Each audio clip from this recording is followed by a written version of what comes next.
can do, but you try and help them out. What was the biggest obstacle to the vehicle turnaround time? The heat, the sand, the dust, getting in everything, not being able to work on vehicles right away because the engines had been running previously and you have to wait till those cool down before you can crawl in there. Sometimes you have to wait for certain parts to come in to fix the problem. Sometimes there's multiple problems that are part of an overall problem. So, what's the most common vehicle you guys were working on? We worked on a whole bunch of different vehicles. I mean, we had like 10 different types of vehicles that we would see in the shop every day. So, you had a track section that worked on tanks and Bradleys, and then you had a wheel section that worked on 5 tons and Hemmets and Humvees, and each section, tried to do the best they can, with what they had. But, sometimes you just don't have the tools right at that moment, so sometimes the vehicle sat there, and, there was nothing we could do about it. You just have to, report that this is the problem, this is what we're doing about it, and we're waiting on such and such to get it done. So if you guys are sitting around the shop or talking around the shop, and what's the number one complaint for maintenance guys or parts and supply guys? I mean, I guess it would be the treatment that we received from some of the line guys that went out and sat on OPs every day, which is observation points, and they would come in and give us a bunch of crap because we're maintenance and we're not outside the wire every day. Or, we got to sit in the air-conditioned office, and we turn around and say, well, without us, you wouldn't be able to drive out there. So, I mean, I don't know what you're complaining about.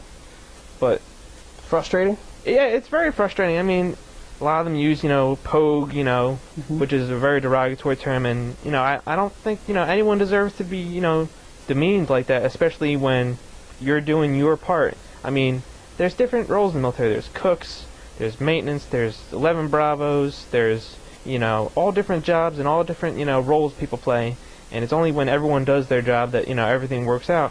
So I don't think it's necessary to go around and, yell at people or, talk down to them because they're not doing what you're doing. Yeah, absolutely. Now, as you get to the end of your deployment, you guys rotate back. Talk about the last couple of weeks. I mean, what happens is as you're nearing the end of a deployment over there, you do what's called a left seat, right seat. And what that is the guys that are replacing you come in and they start living in the area with you. And they go to work with you every day and you show them what you do, things to look out for, especially for the line guys. And hopefully they take your advice because you've been there for a year. And, hopefully what you tell them and what they pay attention to will, save lives and, help them. Who replaced you? I think it was the 2nd Armored Division. How did the transition go? We did our best to help them, but because we were National Guard and they were active duty and they had been somewhere up north for 6 months, they thought they knew everything, and they're active duty and National Guard doesn't know anything, so they lost 18 guys in a week. So. And you think some of it was related to that? Yeah, I mean, when you complete dismiss, what people have been in an area for a year, I mean, that's what happens. I mean, you can't dismiss something just because someone's not active duty, and I don't know. I definitely think there was a correlation there. I mean, I don't know how much that affected it, but we didn't lose 18 guys in, almost an entire deployment. I mean, we lost people, but it was spread out over, incidents. Sure. But, if they lose 18 guys in a week, something's wrong. Did you get that kind of feeling in your particular right and left seat training that you were National Guard and... No, they were pretty good about it, the guys that we worked with from the replacing unit. They listened to what we had to say. We didn't have as much detail as we went into. The biggest thing was our convoys that they had to fall in on, and they didn't understand, why maintenance guys were making these runs and not somebody else, and, it was a manpower issue. I mean, we had 4,000 guys covering this massive area, and, if we didn't do it, there wasn't anyone else to. I mean, the line guys, they were running 24-hour operations sometimes, and those guys, got to sleep after they had been out for like 26 hours sometimes, so you couldn't ask them to do something like that. I mean, they were already putting themselves out there like that. But they had the manpower to not have to do it? Yeah, they had more people than we did. They came in like 3-to-1, ratio. For every one guy we had, they had 3 guys. So they had a lot more people to spread out. So they didn't understand why they would still have to do that, but, I mean, that's part of your responsibility as a soldier. When someone tells you to do something, you just do it. You don't start questioning it. Sure. What was it like coming home? It was a great feeling, definitely. It was a little stressful when we found out that we didn't get to go right home. There's a cool down period you have to go through at a demob site, and you're basically there for a week and a half, and they ask you all these questions to make sure you're mentally okay and ready to reintegrate into society and stuff like that. Make sure you're not going to go home and kill your family. And it's tough because all you want to do is go home and see your family and see your wife and your kids if you're married.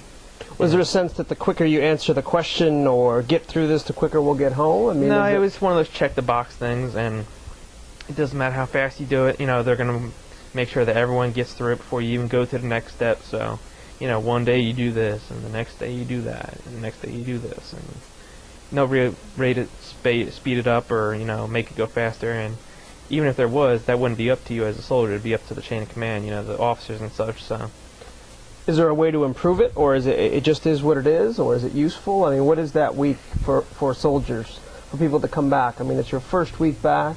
It's demobilization. I mean, but what is it? I mean, what does it mean for soldiers that week? I mean, it's good to not be in the country anymore. So there's that, and they don't let you go off post at all during that week. So you're in lockdown.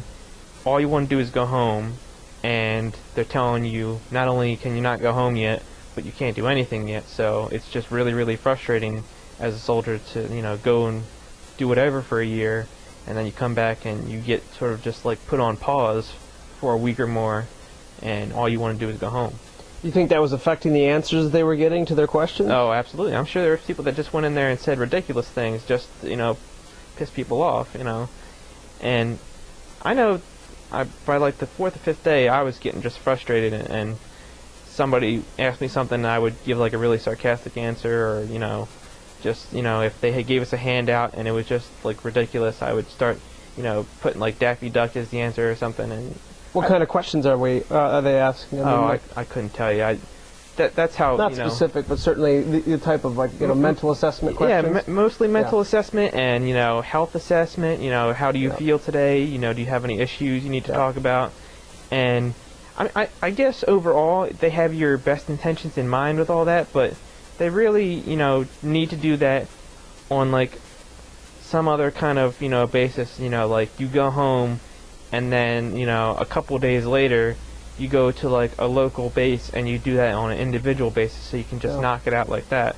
But no, instead they keep everybody, they make sure everything gets done for everybody, and then they let you go home. So it's a matter of you're stacking up all your paperwork in one pile, knocking it out the week you come home, and then when's the next time you see somebody? It depends on how much leave you've accrued. So for me, I had accrued, I think, like 20 days of leave at that point, so I didn't see anybody for 20 days. I mean, I didn't come back until I had to, and they actually give you 3 months of time before you have to come back to drill. Okay. So you don't get paid for those days, those months that you missed, but you're also not getting penalized for those months because it's sort of like, reintegration grace period, I guess you call it. So you have a concentrated 1 week period, demob, and then you're basically 3 months before you have to report back to anybody? Right. I mean, some people go back because they, want the money or whatever, sure. But most people, they'll just take advantage of the 3 months off and, do whatever, go work a civilian job, those extra couple months or, whatever. What was it like transitioning back for you in those?